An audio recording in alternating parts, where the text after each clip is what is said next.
Hi, Areej. I'm going to give you some feedback on this version here.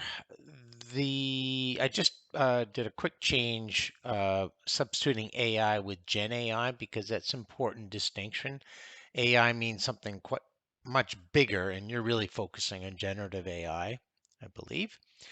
And I think you need to rewrite this introduction part because you've been immersed in the world of data-based analysis and thinking, but you need to help the reader get into that world. So this introduction is pretty abrupt.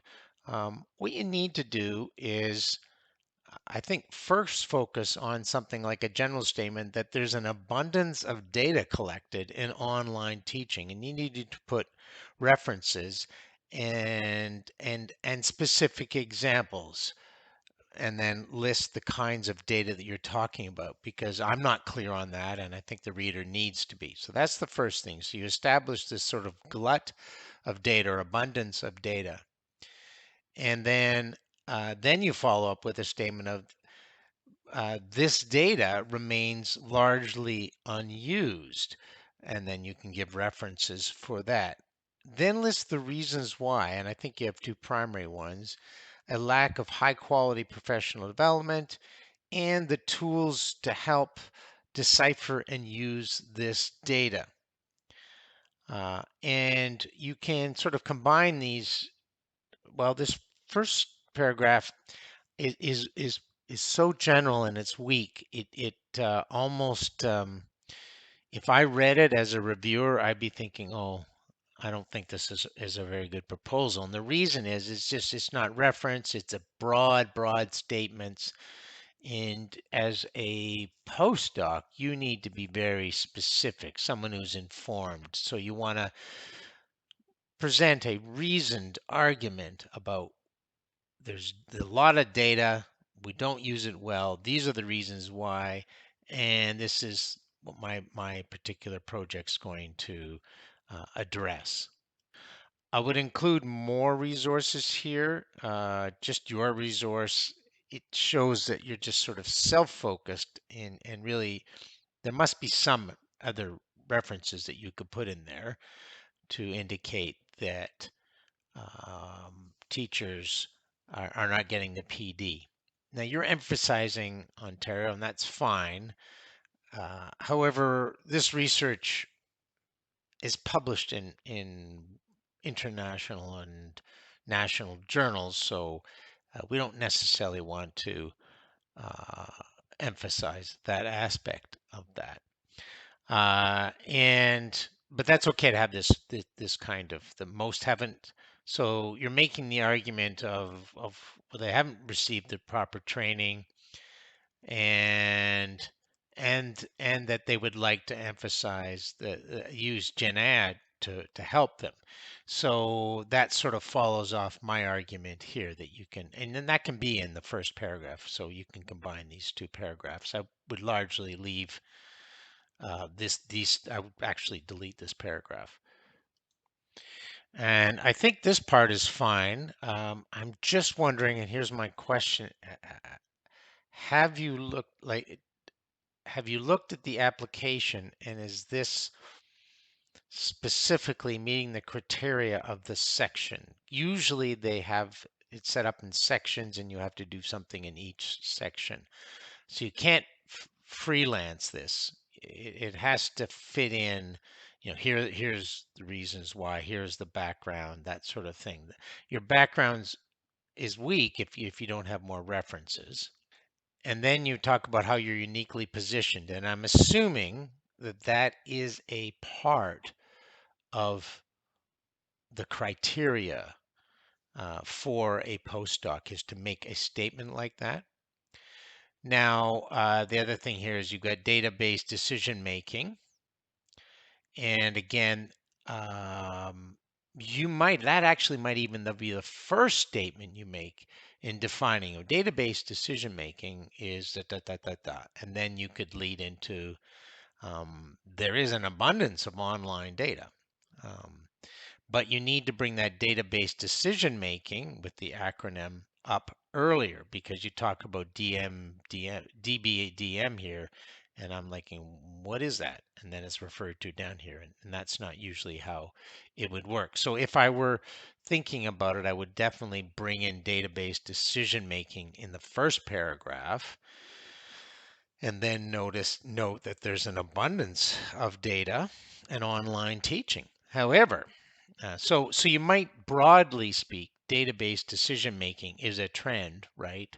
And so you'd want references so that you establish what that is right from the beginning. Maybe that's your first statement. And then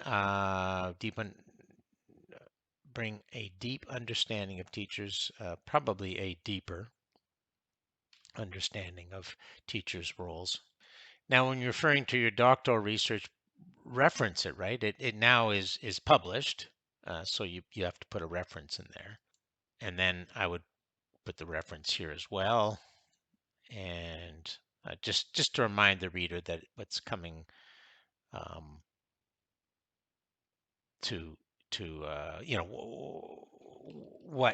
where that data is coming from. Now it's called Relationship to Proposed Research. I'm not sure what that title is. That's one from. So it's your relationship to the proposed research. So I think you make a good case there. The framework is solid. This is solid. The one thing and the theoretical framework is fine. The one thing I'm concerned about is a 12-week online program that's both synchronous and asynchronous. It's too much to design. You can't just have a synchronous one and then have an asynchronous, or um, I'm not sure if you have a bunch of videos whether that's going to work.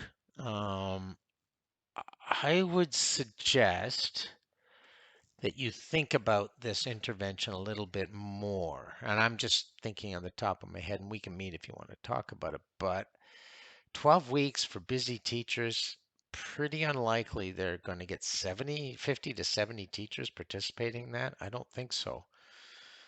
Um,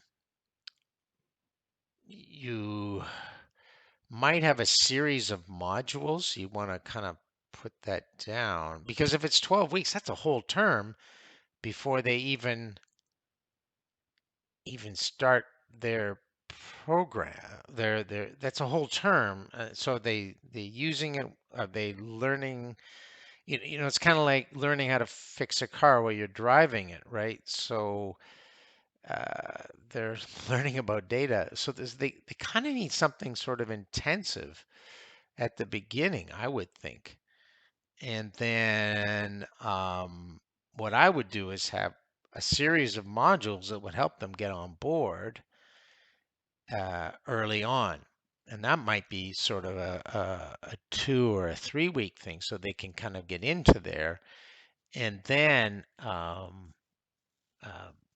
perhaps then meet synchronously to discuss how they can use data during the term to support that.